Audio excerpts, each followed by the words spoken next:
O programa Trabalho Legal está no ar e nesta edição temos novidades.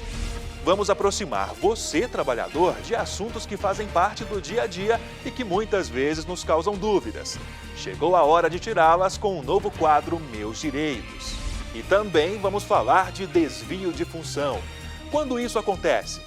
Como o próprio nome já diz, é a solicitação feita a um empregado para que realize atividades que não estão de acordo com as atividades atribuídas a ele. Imagine poder contar com um centro especializado em saúde do trabalhador. O Ministério Público do Trabalho na Paraíba contribuiu para a construção da primeira unidade no país, destinada exclusivamente a vítimas de acidentes e doenças ocupacionais. O Trabalho Legal é o programa do Ministério Público do Trabalho em parceria com a Associação Nacional dos Procuradores do Trabalho. Acúmulo ou desvio de função. Existe diferença? Sim, existe. O desvio de função acontece quando o trabalhador acaba exercendo função diferente para a qual foi contratado. Já o acúmulo de função ocorre quando o trabalhador, além da função para a qual foi contratado, cumpre uma função extra. É comum escutar por aí que o trabalho dignifica o homem. Uma pessoa sem trabalho não tem dignidade. Se sem um trabalho você não consegue viver. Então, hoje em dia significa tudo, né? Sustento de família, tudo, você necessita do seu trabalho. Para muitos, trabalhar significa ganhar o pão de cada dia, ter dinheiro ou comprar o que quiser, por exemplo. Tem pessoas, inclusive, que até consideram o trabalho como uma diversão. Mas em meio a tantos trabalhadores, tem aqueles que nem sentem mais satisfação diante do serviço. Tudo isso porque sofrem com a prática abusiva chamada de desvio de função. Esta mulher, que prefere não se identificar com medo de represália, já foi vítima deste ato ilegal por muito tempo. Nesse caso, você era uma funcionária como qualquer outra, mas desempenhava um papel de liderança. Isso, eu tinha em carteira assinado como uma funcionária normal da empresa, mas eu assumia cargo de gerência. Então acabava que eu coordenava toda a equipe, mas isso não era reconhecido nem em carteira e nem pessoalmente. Não é só o acúmulo de função que a gente costuma ver por aí. Várias empresas também praticam o desvio de função. Você sabe o que essas expressões significam? É quando a pessoa é indicada para fazer um serviço e ela é desviada para fazer outro serviço. Não. O que significa? Queria saber. É quando você tem uma função numa empresa e você é ordenado a fazer aquilo que não está ordenado a você. Não. Imagino não. Nas ruas, nem todos sabem o que quer dizer. Mas o advogado André Santos, especialista em direito trabalhista, explica a diferença. Aqui em Brasília nós temos o Zebrinha, que ele, além de fazer a função de motorista, ele também faz a função de cobrador. Então, nessa situação, o TST entendeu que haveria um acúmulo de função e deferiu a ele 30% a mais de salário. O salário dele, por exemplo, era R$1.000, então ele receberia a mais de indenização 30%. O desvio de função já é diferente. O desvio de função a gente utiliza o Código Civil, subsidiariamente aplicável na CLT, com base no artigo 8º da CLT, a gente pode aplicar o Código Civil. O Ministério Público do Trabalho vem agindo contra as empresas que abusam de funcionários em todo o Brasil. Em Alagoas, por exemplo, o MPT ajuizou uma ação civil pública contra uma rede de farmácias, pedindo uma indenização de R$1 milhão por dano moral coletivo, já que a empresa pressionava os operadores de caixa a vender medicamentos sob ameaça de demissão ou transferência de cargo. Na ocasião, os funcionários precisavam também fazer a limpeza dos produtos, etiquetá-los com preços e ainda verificar os prazos de validade. Já no Rio Grande do Norte, o MPT processou uma empresa de fast food por desvio e acúmulo de funções. No restaurante, os profissionais eram contratados genericamente como atendentes, mas atuavam na preparação dos alimentos, além de serviços como operador de caixa, na limpeza do local, inclusive dos banheiros e até no atendimento ao cliente. Para o procurador do Trabalho, José Pedro dos Reis, as irregularidades trabalhistas em relação ao desvio de função só aumentam. Na Procuradoria Regional do Trabalho, foram instaurados somente em 2016 até julho 95 procedimentos, sendo que em 2015, durante todo o ano, foram instaurados 108 procedimentos com esse tema, desvio de função e acúmulo de função, bem como em 2014 apenas 106. Isso realmente é preocupante. Ele afirma que a atual situação do país faz com que o empregador prefira demitir funcionário e acumular funções para outros. Nesse momento, as empresas, para cortar gastos, demitem trabalhadores e aqueles que ficam certamente são desviados para fazer o trabalho desses que foram demitidos ou mesmo acumulando a função do que foi demitido, o que é uma irregularidade em razão do enriquecimento ilícito do empregador. O MPT está de olho em quem não respeita o direito dos trabalhadores. Nós instauramos os procedimentos quando chegam as denúncias e intimamos a empresa e fiscalizamos para verificar o desvio se há realmente desvio de função, se há acúmulo de função. E nós propomos, quando constatada irregularidade, afirmar termos de ajuste de condutas ou, se a empresa se recusar, nós ajuizamos as ações civil pública, as ações civis públicas ou outro procedimento judicial ou processo judicial cabível para a situação. Apesar de não haver uma previsão explícita de penalidade para desvio de função na CLT, é direito do trabalhador executar somente as atividades para as quais foi contratado, a menos que se estabeleça um novo contrato em comum acordo entre empregador e empregado. Neste sentido, diversas decisões judiciais já criaram o hábito de punir o empregador que atribui desvios de funções não acordadas com o trabalhador. Geralmente, a decisão é que o empregador deve devolver ao empregado toda a diferença de remuneração que teria recebido, caso fosse devidamente remunerado. Essas decisões só são válidas para as funções executadas por até 5 anos antes do início do processo e até o final do trâmite judicial.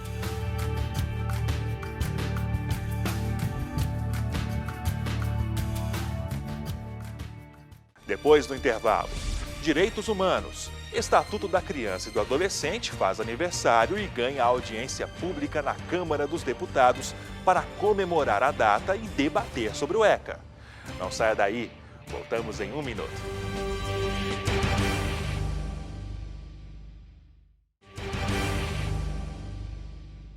E o Estatuto da Criança e do Adolescente completa 26 anos. O ECA é a principal legislação para a proteção da infância e adolescência no Brasil.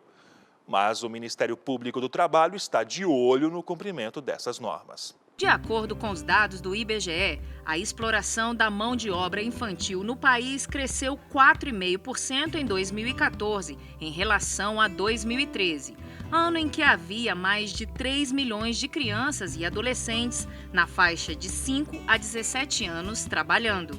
Foi pensando em combater situações como essas que o Estatuto da Criança e do Adolescente foi sancionado em 1990.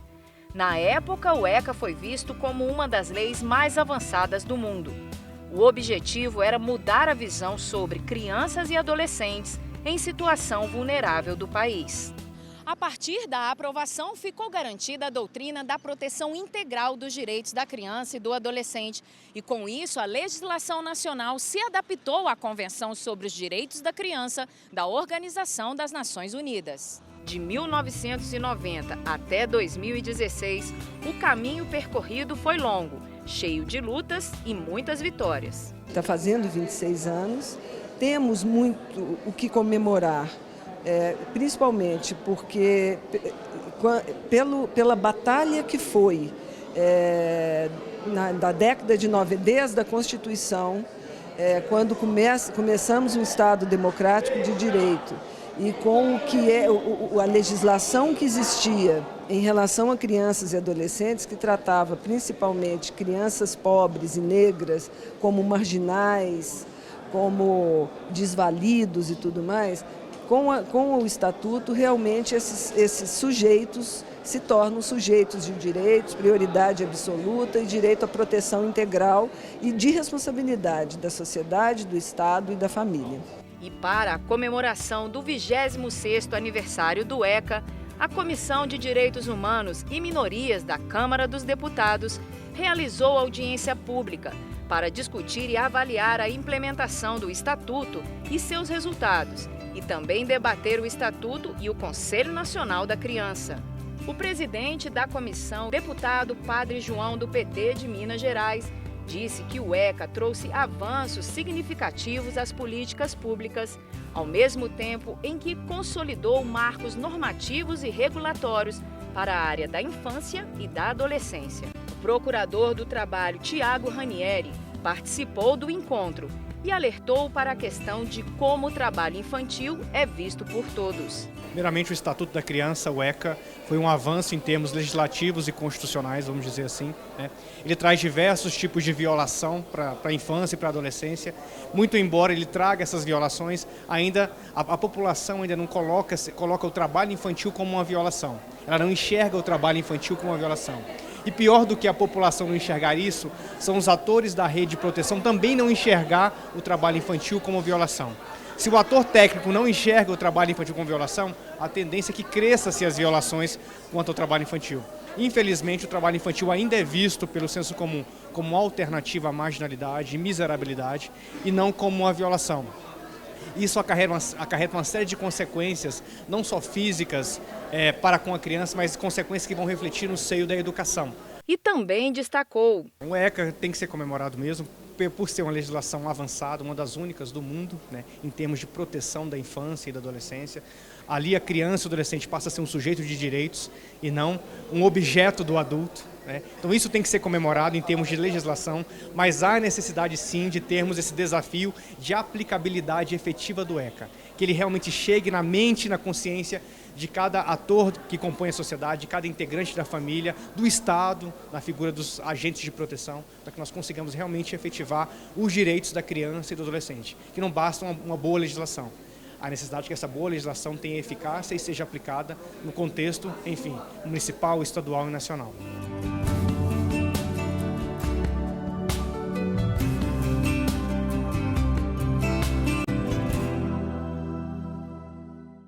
A Procuradoria Regional do Trabalho da 10ª Região, que inclui o Distrito Federal e Tocantins, acaba de completar 35 anos de atividades. A aniversariante foi presenteada com o selo carimbo personalizado oferecido pelos Correios. A comemoração foi uma oportunidade de renovar o compromisso com a defesa do interesse público e do bem comum. Um dia diferente no Ministério Público do Trabalho do Distrito Federal e Tocantins. Diferente porque, pelo menos hoje, no lugar de audiências, processos e denúncias, temos por aqui algo a ser bastante comemorado. Neste caso, os 35 anos de criação do órgão ministerial na 10ª Região e, para abrir as comemorações, a Banda da Polícia do Exército. Há 35 anos, em 1981, tudo por aqui tomava forma. E quem estava lá naquele tempo era Adilson Flores dos Santos, o primeiro procurador-chefe da PRT-10. Ele conta sobre as dificuldades e acertos anos atrás e como as coisas mudaram. Mudaram substancialmente. No início, o nosso trabalho era mecânico. Nós que esperávamos iniciar com pouquíssimo trabalho, pegamos um acervo com mais de 5.000 processos. E eram apenas 6 procuradores para vencer esse enorme trabalho. Felizmente deu tudo certo. Com o advento da informática, uma celeridade nos procedimentos, de sorte que aquilo que era mais moroso, que realmente dificultava, já sofre um desembaraço fantástico e o serviço realmente melhorou substancialmente. No começo de tudo, o Ministério Público do Trabalho do Distrito Federal e Tocantins tinham apenas 6 procuradores e 11 servidores. Mas ao longo do tempo as coisas melhoraram.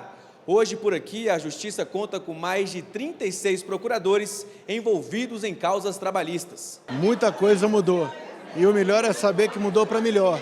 Nós crescemos muito, nós aprendemos com os acertos, com os erros, aprendemos a prestar um serviço melhor para a sociedade, aprendemos que nós tínhamos que chegar mais perto dessa sociedade.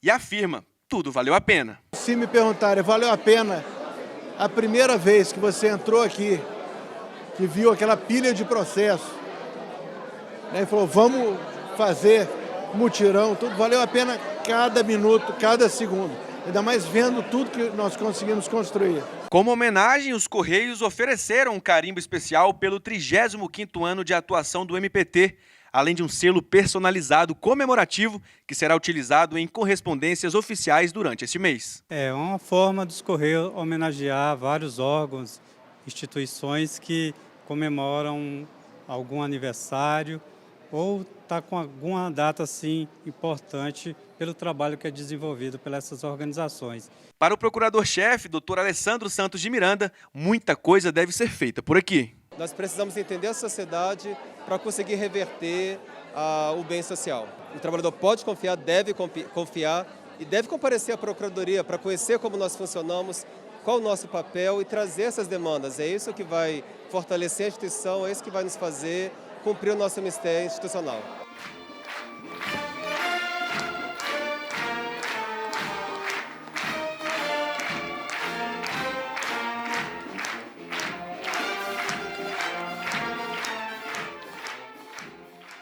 Após o intervalo, o Ministério Público do Trabalho, na Paraíba, inaugurou o SERAST, Centro Regional de Reabilitação e Assistência em Saúde do Trabalhador. Não saia daí, voltamos em 1 minuto.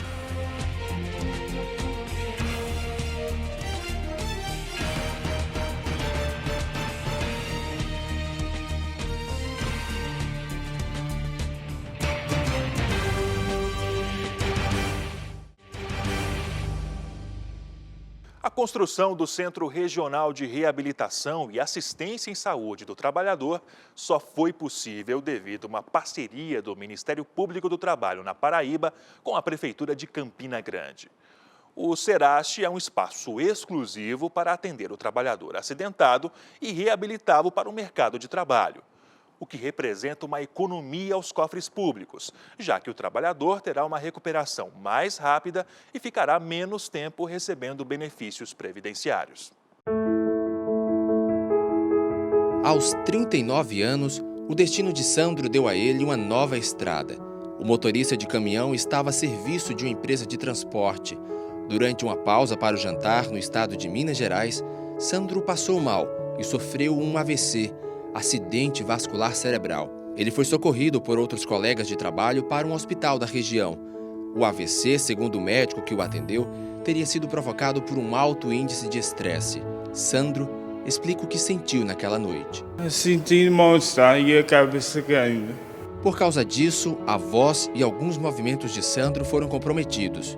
O motorista pensou em desistir, ficou inconformado com tudo, mas a vontade de viver foi maior. Agora, ele começou uma nova etapa de testes nessa clínica recém-inaugurada em Campina Grande, na Paraíba. O Centro Regional de Reabilitação e Assistência em Saúde do Trabalhador, o SERAST, foi inaugurado recentemente. A obra é uma parceria entre o Ministério Público do Trabalho da Paraíba e a Prefeitura de Campina Grande. Ana é costureira. Durante 4 anos, ela trabalhou numa fábrica de calçados em Campina Grande. A atividade que ela exercia lhe rendeu problemas de postura. Ultimamente o médico disse que não era para mim tomar mais remédio, nem antibiótico, nem analgésico. Eu tinha que fazer fisioterapia. Aqui é mais amplo, melhor, né? Tem mais aparelho, né? Tem mais espaço, é mais organizado. Depois do exercício o aparelho, né? A gente alivia muito. Seu Antônio fabrica móveis há 15 anos, mas nem mesmo toda a experiência na área impediu que o serralheiro fosse vítima de acidente de trabalho. Eu estou colocando uma laje em uma igreja, e eu tinha que abrir a tábua de 30 para fazer fundo de viga.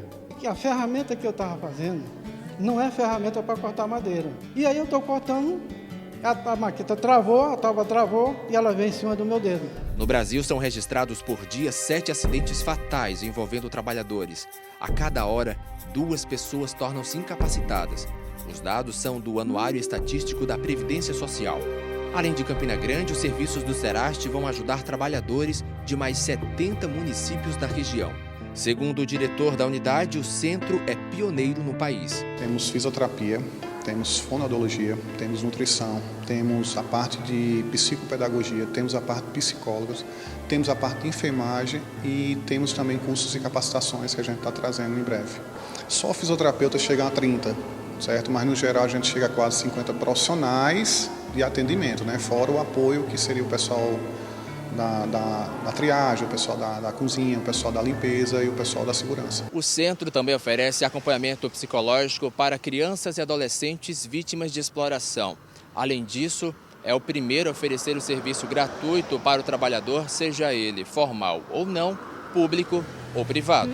Em caso de encaminhamento público ou particular, a Secretaria de Saúde do município explica que o centro de reabilitação será notificado quando houver algum tipo de acidente de trabalho. Após esse processo, o prazo máximo para iniciar o tratamento é de 20 dias. Passado um certo período, 2 semanas, 3 semanas, a direção administrativa do Serastro vai observar se esse usuário já está sendo tratado aqui. Caso isso não ocorra, vai mandar o serviço social até a casa para que seja feita uma visita social e possa observar o que é que está acontecendo com esse trabalhador que houve o acidente. Além de resgatar e promover a saúde do trabalhador, o Ministério Público estará atento para que esse atendimento seja efetivo como um mecanismo também de resguardar os cofres públicos. Para gravar esta reportagem, gastamos 8 horas. Apenas durante esse tempo, 16 trabalhadores ficaram incapacitados no país. Só no estado da Paraíba, 24 foram afastados de suas atividades. A maioria é vítima em plena idade produtiva, entre 20 e 44 anos. A Organização Internacional do Trabalho aponta que 4% do PIB mundial, o Produto Interno Bruto, são perdidos por ano em custos diretos e indiretos devido a acidentes de trabalho e doenças ocupacionais. Só no ano passado, a Paraíba registrou 27 mil benefícios previdenciários, o que equivale a 280 milhões de reais. Muitos trabalhadores vítimas de acidente de trabalho permanecem por inúmeros meses recebendo benefícios previdenciários. Então, a construção do Serastro e as atividades aqui desenvolvidas proporcionarão também uma economia para os cofres públicos. Esse projeto está dentro de um projeto maior, que é de recomposição de bens lesados através da visão social do Ministério Público do Trabalho. Nós já destinamos nos últimos 5 anos mais de 6 milhões de reais na região de Campina Grande em projetos voltados para a recuperação de dependentes químicos. Nós investimos 1.600.000 e beneficiará, sobretudo, a população de Campina Grande, cujo índice de acidentalidade aqui em Campina Grande é altíssimo, em razão de ser um polo industrial.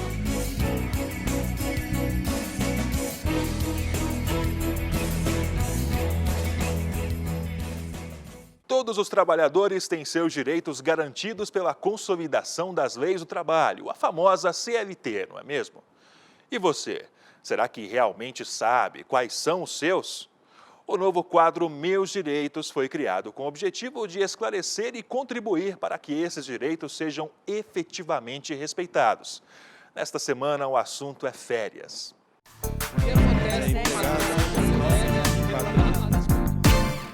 Férias é o período de descanso anual, um direito adquirido dos trabalhadores e obrigatórias.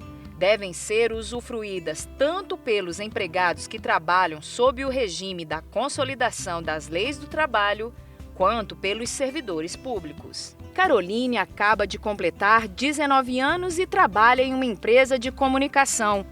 É o seu primeiro emprego e por isso não conhece ainda quais são seus direitos trabalhistas básicos. Para ajudar a Caroline, levamos as suas dúvidas a um especialista. A empresa pode impor a data? Caroline, a sua indagação é muito pertinente. A legislação, ela prevê que após o período aquisitivo às férias, que é de 12 meses de vigência do contrato de trabalho, ela tem o período concessivo de também 12 meses para conceder férias. Nesse sentido, a legislação fala que a qualquer momento a empresa poderá conceder férias ao trabalhador, desde que observado o prazo mínimo de 30 dias para que esse trabalhador possa se organizar com a sua família, com seus familiares, a fruição dessas férias. Mas será que o profissional pode perder o direito de tirar as férias? O direito de perder as férias está vinculado a uma questão previdenciária, onde o trabalhador que eventualmente tenha usufruído de algum benefício previdenciário por 6 meses, e não precisa ser consecutivos, seguidos, ele perderá o direito às férias. De acordo com o especialista, é o empregador quem determina o período das férias. E o benefício deve ser comunicado à empresa com 30 dias de antecedência. O período de férias deve ser anotado na carteira de trabalho. A CLT fala que o empregado não pode entrar de férias antes da anotação. Então, é obrigatório.